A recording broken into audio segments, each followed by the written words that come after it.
بسم الله الرحمن الرحيم الحمد لله رب العالمين والصلاة والسلام على أشرف الأنبياء والمرسلين نبينا وقدوتنا محمد عليه أفضل الصلاة وأزكى التسليم. اللهم علمنا بما ينفعنا وانفعنا بما علمتنا وزدنا علما يا رب العالمين.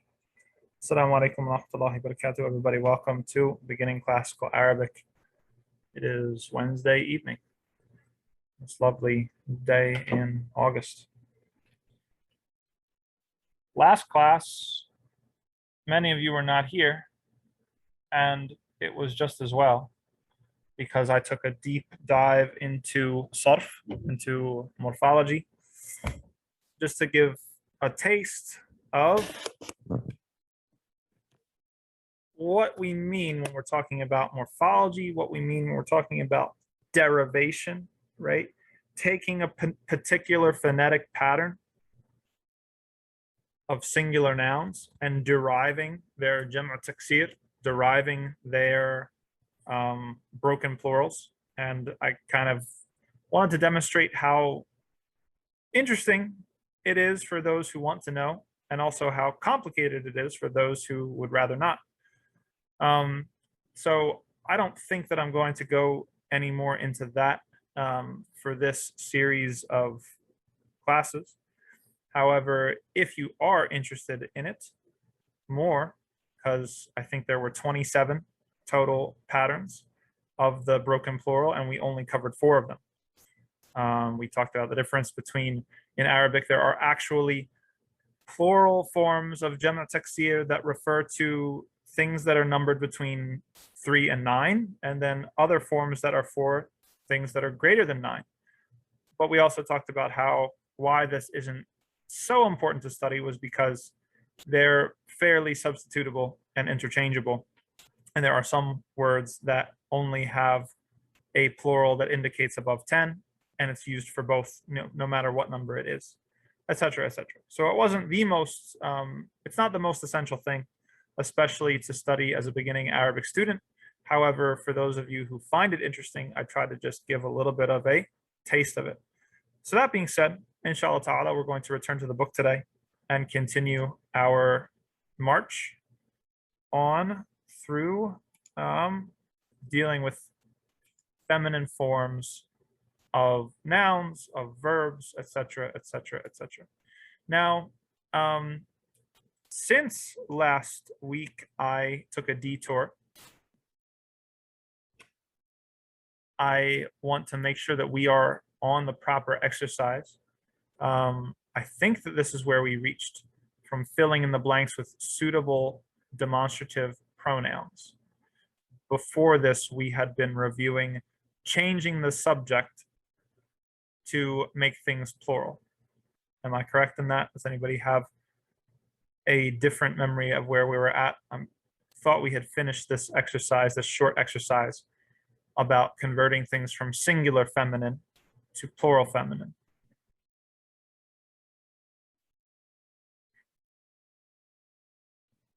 I mean, it is a fairly short exercise, and perhaps because some people have been absent, then we can just go ahead and redo this one very, very quickly. It's only got 3 different questions, and we have 3 participants today. So it says, اقرأ المثال ثم حول الجمل الآتية مثله.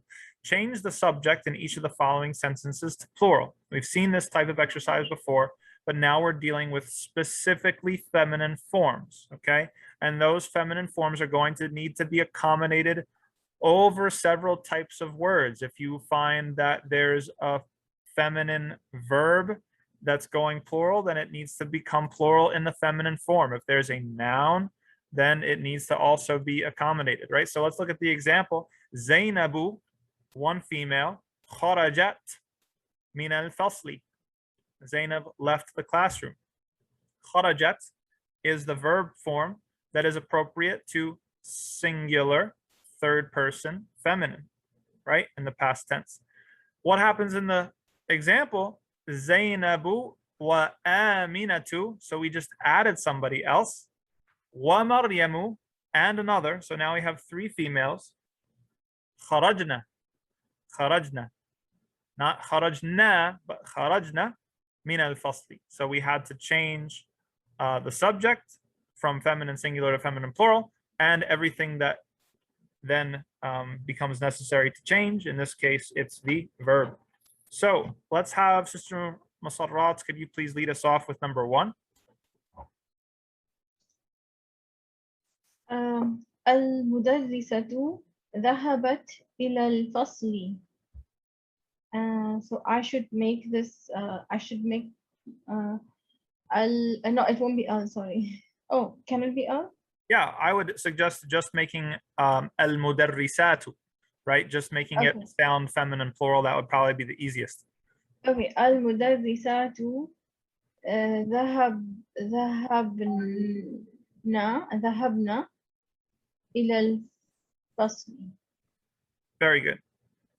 Using very, very easy words so that we understand the important thing. So it went from ذهبت to ذهبنا. Okay, and these are recurring themes in Arabic morphology, the ta and the noon, as representing the feminine. Good. Number 2, Brother Tamim.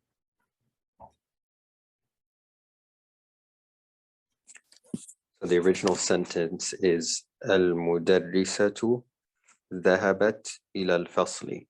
Yep, we just did that one. Can you do number 2? Oh, sorry. الطالبة. Sorry, I started reading that one. No worries.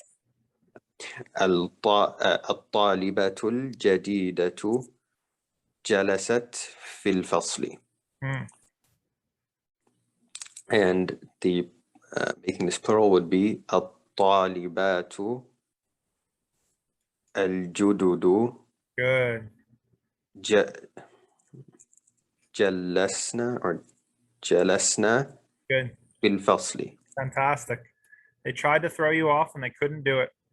They tried to throw you off because the adjective here that describes the feminine noun in its singular form, remember what we said, adjectives match nouns for gender in the singular. However, when adjectives are pluralized, then there is just one form for both masculine and feminine. Judud is for plural masculine and plural feminine, which was not lost upon our brother Tamim. And then he also successfully conjugated the verb from the singular third person feminine jalasat to the plural third person feminine jalasna. Very good. And Brother Muhammad Mu'tasim, number 3.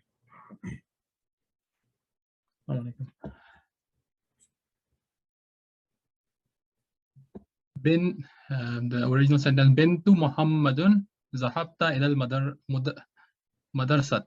Time out. بنت محمد.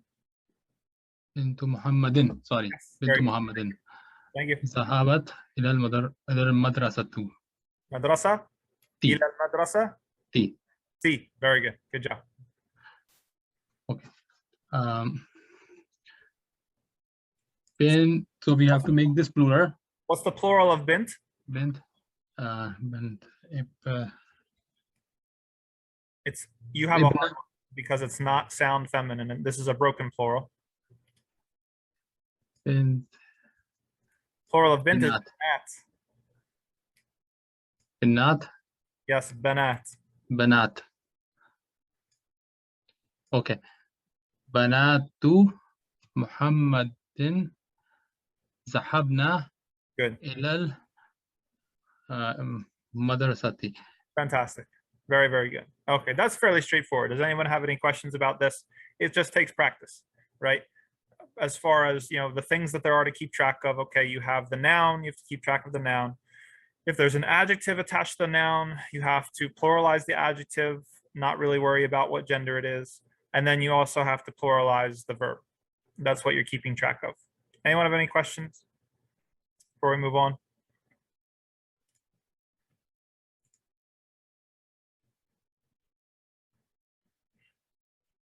Okay, next exercise, related to the previous one. Very good exercise. أشر إلى الأسماء التالية باسم إشارة للقريب هذا هذه هؤلاء. Okay. Fill in the blanks, not a literal translation. Fill in the blanks using suitable demonstrative pronouns. Okay. The three demonstrative pronouns that we've learned. هذا, singular, masculine, close. هذه, singular, feminine, close. هؤلاء, plural, either or, close. Okay, so all of these are close. And in Arabic morphology, the ha stands for something that is close. هذا, هذه, هؤلاء. This, these, if we're looking for English equivalents. The only difference is هذا and هذه in our language, English, this, because we do not differentiate between gender. In Arabic, we differentiate between gender in the singular with demonstrative pronouns. Okay, so you're going to have to use the correct one. So let's roll through it. Back to Sister Masarrat, number 1. So I should just say هذا أخي like this. That's it. You get the easy one. Yep. Okay. Number That's 2. not fun. Huh? That's not fun. That's not fun. I know. Oh, well, we'll blaze through it, inshallah, and then we'll get on to more stuff. And we can say, oh, look at how many pages we covered. Number 2, Brother Tamim. هذه أختي. Good. Muhammad Mutas, number 3.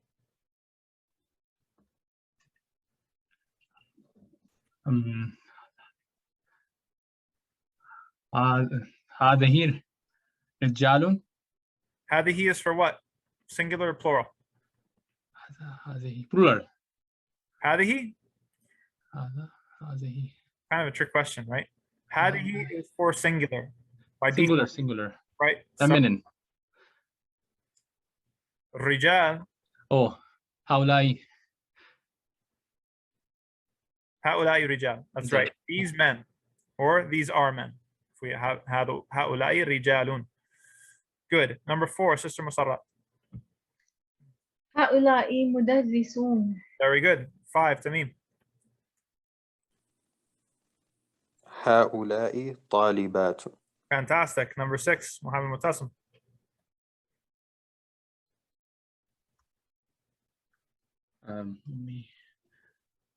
هذه أمي. Very good. هذه أمي. أمي. This is my أمي. mother. Number 7, Musarrat. هذا أبي. Good. 8, Tamim. هذه طالبات. Good. 9, Muhammad Mutasim. هؤلاء طبيبة. طبيبات. Yep. طبيبات. And number 10, Musarrat. هؤلاء تجار. Very good. تجار. Jarun. Good. We'll assume that this is supposed to be a full sentence because, yeah, there's periods. So it would be a full sentence. So they would have 10. Okay, very good. So that was supposed to be, you see the utility of this exercise, even if it's easy, it's to cement in your mind that plural, demonstrative pronouns, no gender, doesn't matter. هؤلاء طالبات, هؤلاء طلاب. Same. That's what it was meant to get in your head. Any questions? We'll move on.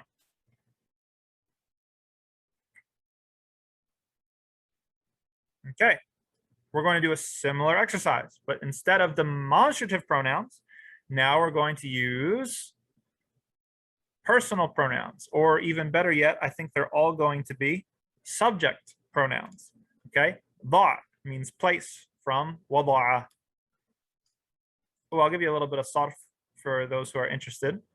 So how do we get ضع from وضع? What happens to the waw? Weak letter. Yes, weak letter. Very good. So when it comes to past tense verbs, really all verb conjugations, there are 3 weak letters. They are the same letters of med, right? The mudud letters in tajweed. Alif, waw, ya. And these, if you ever find these, one of these 3 letters or more of them in the root word, then it's going to cause wrinkles in verb conjugation. Okay, so what we're going to find is that if the first letter, and there's a really nice chart I'll have to find for you guys that It goes into all this. If the first letter of a root word is weak, then sometimes the first letter is going to be dropped. It's going to be dropped in the imperative, and it's going to be dropped in the present tense. So for example, if wada'a is the past tense of to place, then the present tense is going to be yada'u. There's no waw to be found whatsoever. And just like that, we also drop the weak letter when we form the command, the imperative, ba. So for example, we have wajada, to find, and in the present tense, it's yajidu. And forgive my horrible handwriting, yajidu, right? So it disappears. So that's what's going on there. Just put it in the back of your mind that weak letters are important when they are root letters and they change conjugation. They make exceptions or they make irregular patterns. They have patterns. They're not like completely irregular like in English or even with Romance languages. They still have their own patterns, but they are distinct patterns. So ضع في الأماكن الخالية من الجمل الآتية ضميرا مناسبا. Place in the empty spaces. أماكن is the plural of makan, place. خالية from خلا, which means empty. من الجمل, sentences. الآتية, the following. ضميرا مناسبا. ضميرا is a pronoun. مناسبا means suitable or appropriate. And they give you options here, 4 of them. هو, هي, hum, hun. So we have masculine singular, feminine singular, masculine or mixed plural, and then exclusively feminine plural. Right? This is the important thing to take away. Good. So we'll read the example and then we will read number 1 and then we will complete the blank. Number 1, Sister Musarrat. من هذا الرجل؟ هو مدرس. Very good. Number 2, Tamim. أين الطالبات؟ الطالبات هن في الفصل. Fantastic. Exactly. Because the whole purpose of subject pronouns is to not have to repeat the subject. Good. Number 3, Muhammad al-Tassim.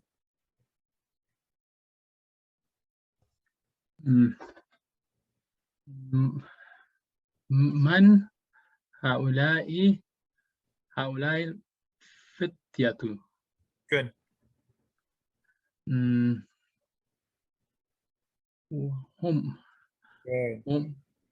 هم أبناء المدرس. أبناء المدرس. مدرسي. مضاف إليه. Good job. Yes. Number 4, Musarrat. أين الطالبة الجديدة؟ هي في المكتب. Yep. هي في المكتبة. Good job. 5, Tamim. من هؤلاء الناس؟ هم حجاج من الهند. Fantastic. 6, Muhammad al-Tassim. أين الطبيبة؟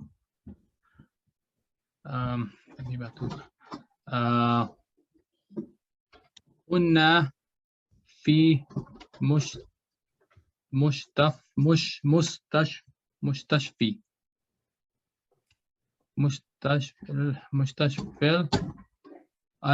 الولادة. Good. Who remembers what Mustashfa al-Wilada is? Children's pediatric hospital. Maternity. Oh, sorry, maternity. Okay. Wilada. I mean, it's from the same root, so I mean, very, very understandable. Walad, wilada. Wilada refers to birthing and giving birth. Good. Number 7, Musarrat. من هذا الولد الذي خرج من من بيتك. Good. It's one guy. هو ابن أخي. Very good. Excellent pronunciation as well. She adhered to the Hamzat al-Wasl, and she did not lose track of min baytika. Just because it has a fixed ending with a possessive pronoun does not mean that we will not demonstrate the grammar. Yes, we will, but it's going to be on the last letter of the original word and not on the pronoun. Good. Is بيتك considered مضاف إليه? Yes, it is. Yep. Anytime there's a possessive pronoun, technically speaking, in grammar, it's considered a mudaf ilay pair. Good question. Okay. Moving on. This is a good exercise. Number 8, brother Tamim. من أين هؤلاء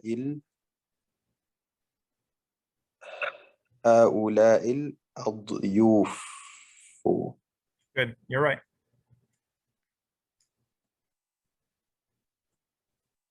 هم من الرياض. Good. ضيوف is the plural of ضيف, guests. Good. 9, Muhammad Mu'tasim. من هذه الفتاة. Fatatu. Yep. فتاة. هي Good. بنت مدرستي. Very good. Excellent work. And remember, these are difficult.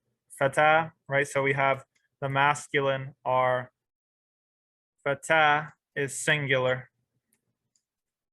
And that goes to the plural of fityatu, which is counterintuitive because it has a tamarbuta.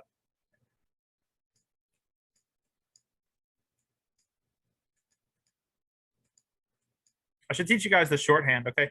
In Arabic, when you write shorthand, you don't make dots, you do lines, okay? So a line stands for 2 dots and a caret stands for 3 dots, okay? So it's it's actually really, really hard for my mouse to be making all these little dots, right? So if you have, for example, a ya, that's ya.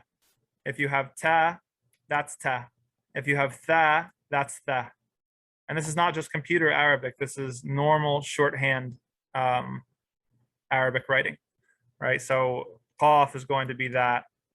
Fa, you're still going to get 1 dot. Okay, no problem. You guys get the picture, right? So now that gives me the excuse to be able to write my shorthand, since you all are so advanced now in the nuances of Arabic written culture. Al-Fatah goes to fityatu. And then the singular feminine, oh yeah, al-fatatu, which is right here. Does anyone remember the plural?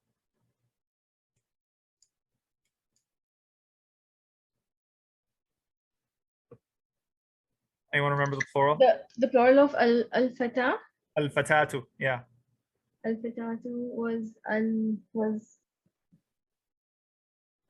this is the feminine? This is the feminine, yeah. No, I can't remember. Well, that's good because I can't remember either. So don't feel because I just remember Surah Al-Kahf is masculine. I want to say it's fatayat, but I could be wrong. I can't remember.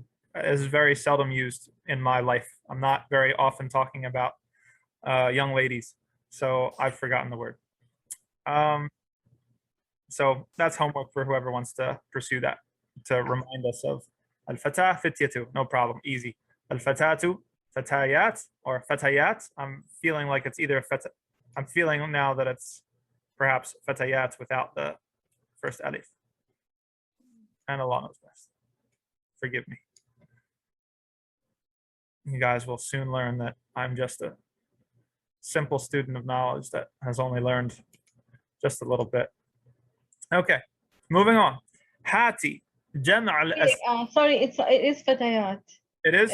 Yeah, page 25. It's 2 alifs or 1 alif? No, al-fatayat. What do you mean 2 alifs?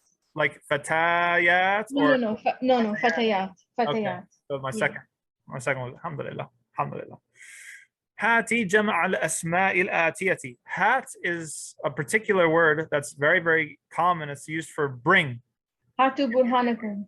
Hat, that's right. It's a special word. There are some words in Arabic that are called asma'ul af'al. They are technically nouns, but they have the meaning of a verb. And they are also considered special because they do not exist across all tenses or conjugations, right? So there is no present tense or past tense of hat. There's only the command hat.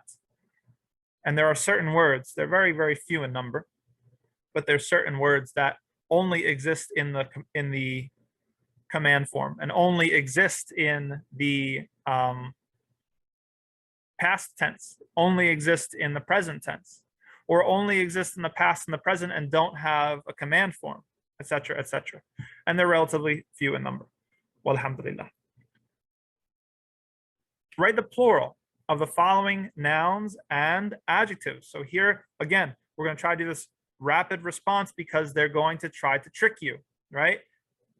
Because nouns look like adjectives speaking morphologically, right? Like the appearance of the words.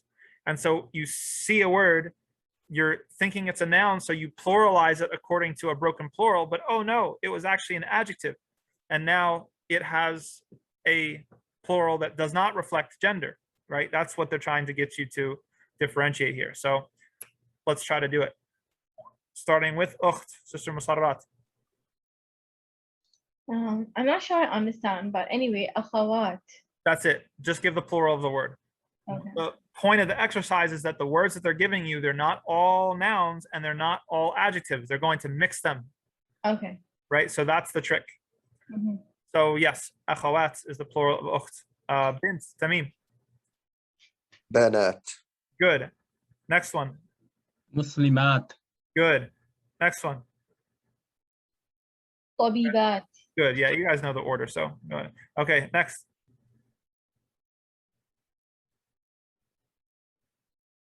I'm actually struggling to remember this one. Good, because this is on a very complicated and not very typical wazn. At-tibba. Ooh. Tabib. At-tibba. Good. Next. Azwajun. Good. Next.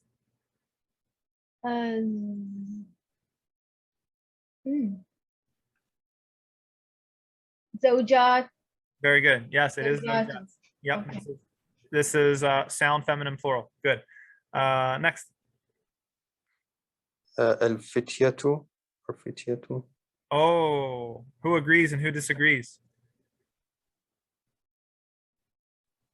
Fatatun is masculine or feminine? Oh, that's feminine. So that's the one we just. I know. Don't worry. I still have to look twice. It was fatayat, right? Yes, exactly. That's what we decided on. Fatayat. Next. Is that me? Yes. Or no, it's, Ka- sorry, it's Muhammad. Kabi. Oh, sorry.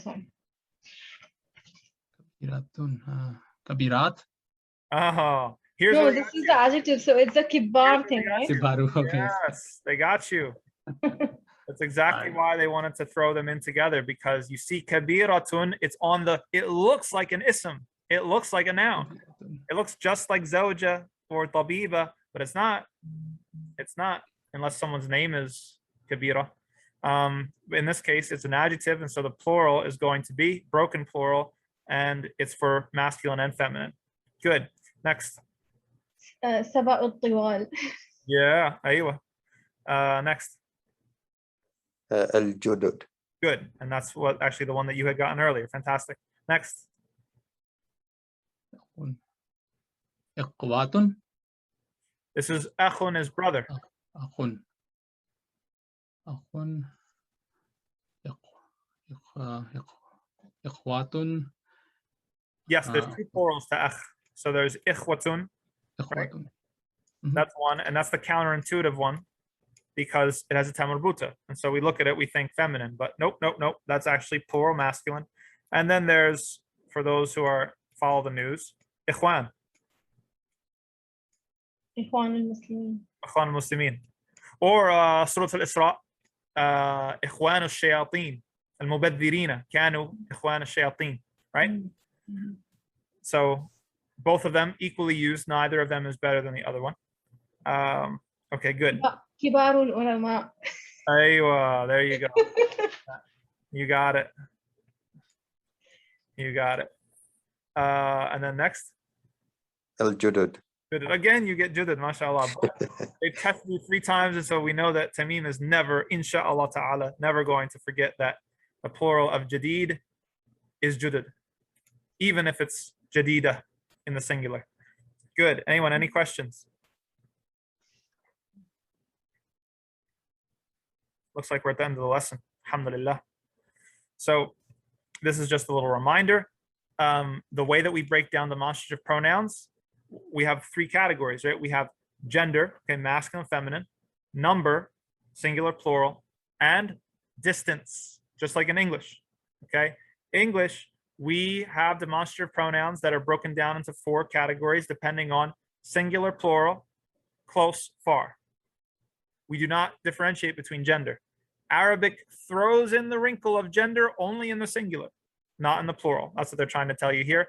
هذا طالب, هؤلاء طلاب, هذه طالبة, هؤلاء طالبات. And that's what you already did in the previous exercise. New words, الزوج, the plural is أزواج. المرأة. Oh, here's a good example of a word without a plural on the same root word. Okay, so المرأة is a woman, and the plural is nisa'un. Completely different root. Nisa'un, also words that come from it are niswa, which is a grammatical term for that feminine noon. They call it noon and niswa. What's the difference between al-mar'atu and imra'atu? Very good. Imra'atu is Wife? Imra'atu, yes, is wife, or yeah, I mean, it's woman in the sense of, yes, wife or spouse. Okay. Is there an English equivalent to that? I don't know if there's an English equivalent, but yes, it's basically wife. وَامْرَأَةُ فِرْعَوْنَ, right? وَامْرَأَةُ لُوطٍ, right? So that is spouse. Whereas al-mar'a, it is not talking about a relationship to anyone else. It's just a woman. In this case, the woman.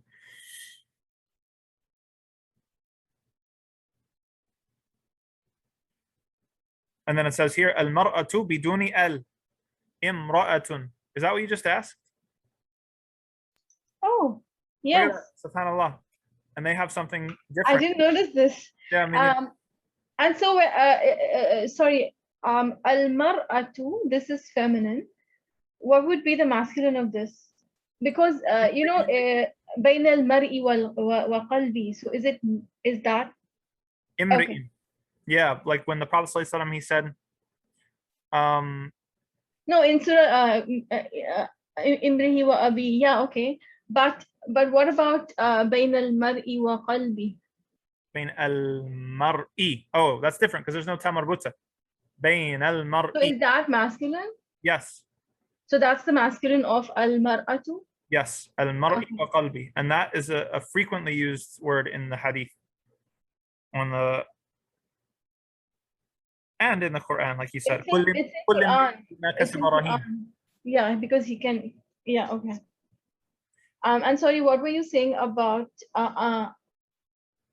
in kulli imri'i or in?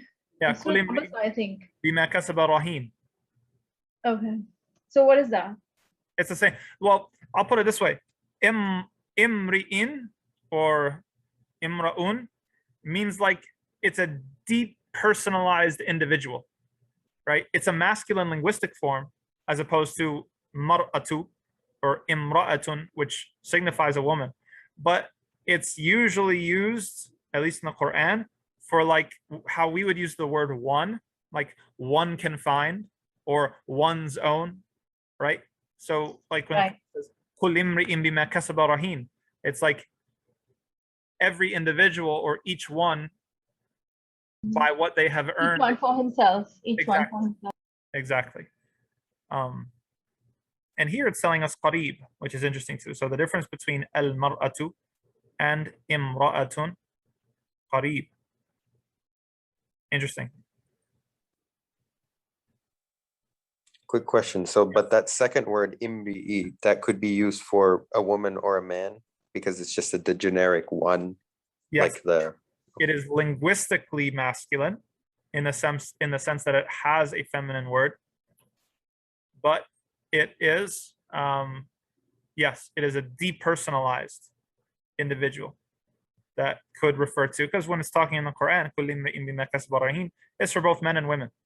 There's a principle in well, we've seen it before in action.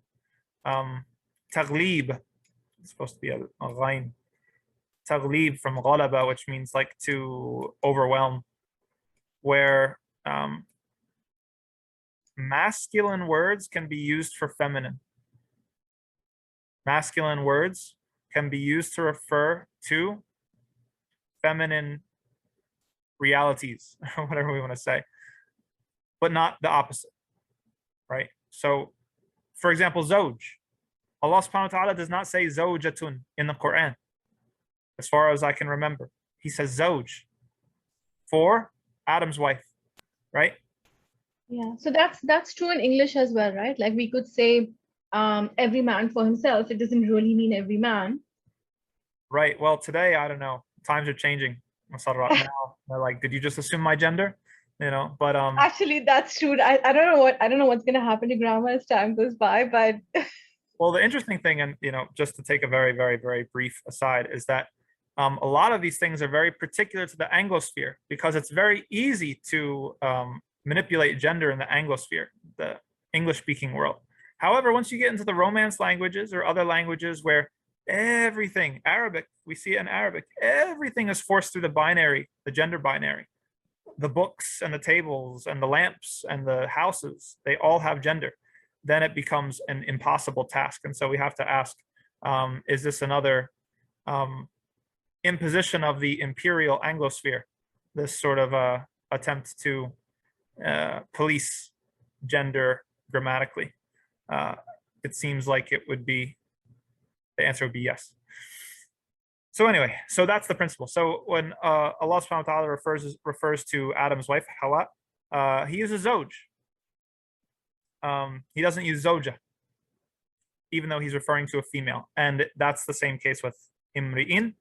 Anytime Allah subhanahu wa ta'ala or the Prophet sallallahu alaihi wasallam are using this word, it, like we said, refers to either one, male or female.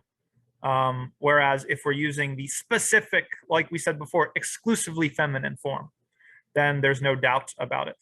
So just like with hum and hun, hum can be used for male and female. Hun is exclusively feminine, and there's nothing male about it. Good. Okay. This is the end of the lesson. Okay, let's stop here, and then we'll pick up at the next part next time, inshallah. This will make up for, oh no, we are out of class time. I was thinking I was letting you go early, but this is actually when class should end, right? 7:30. Yeah, 5 minutes early. It's okay. All the times I went 5 minutes over, this is your 5 minutes early. Anyone have any questions?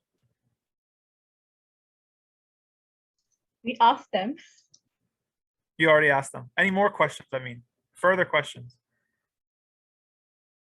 This may be a weird question, not weird, but kind of dumb. But so I'm assuming since Nisa is essentially plural, there's no like singular for the like formation of the three letters like Nun, Sin, Hamza. There might be a root if you want to go back to the root, but there's no noun, singular noun that's used to refer to a woman that's based off of that root, right? So the claim isn't that they don't have an origin with roots. Nisa has a root that it's being derived from, and Imra'ah has a root. So Unsa. What is that? ذكر أو Untha, that's a different root. Oh, okay. Unsa. Sorry. Okay. Yeah. Sa. That's maybe in some parts of the Muslim world they pronounce it unsa, but untha with a it would be hamza noon tha. No, it wouldn't actually. I think the hamza is additional. It would be noon tha and then weak letter is the root. So it does have a root word, nisa, nasa'a, or nasawa, noon, seen, weak letter. It's another thing that we'll talk about eventually, that the weak letters are kind of interchangeable at the root of a word, at least interchangeable between waw and ya often. But that doesn't mean that it has a singular noun that's derived from that root that is used. And those words are very few. Okay, that makes sense. Thank you. Okay, adhan is being called here, and that's a perfect time to wrap it up if there's no further questions. Jazakumullahu khairan. Allahumma yanfa'u bikum, inshallah ta'ala. And we'll see you soon, inshallah. Assalamu alaikum wa rahmatullahi wa barakatuh.